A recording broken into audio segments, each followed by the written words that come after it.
Hey everybody, Derek here with Shidown Ministries. Just wanted to bring up, talk about the battlefield of the mind.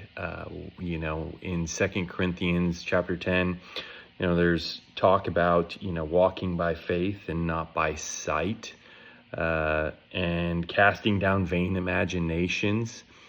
These are a couple of scriptures that tell us to combat thoughts. Being transformed by the renewing of our mind. So not conforming, but being transformed by the renewing of our mind.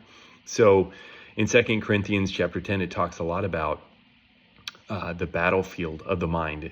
And so we have our thoughts, we have the enemy's thoughts, and we have God's thoughts that get thrown in to our mind, which we have to discern through and to decide, what we want to do, right? We have free will, so we can choose what we want to do with those thoughts, whether we make action, speak them, whatever we do with them.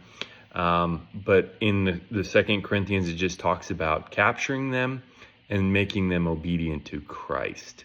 So what does that mean? Truthfully, it means making it obedient and aligning with Scripture. So when you have a sinful thought,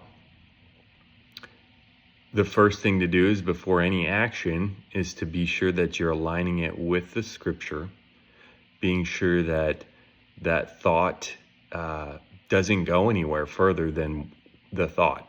It came in, you have to take it, you combat it with Scripture. So for me, I combat it with the Scripture saying, I will not conform to this world, but be transformed by the renewing of my mind. And I will take every thought captive and make it obedient to Christ. So when you have a thought that you get that conviction that that's not in alignment, combat it with the Scripture. Keep doing it until those thoughts go away. Sometimes there is seasons of prayer too that you might have to go through in order to maybe you have a root of sin in your life that needs some healing.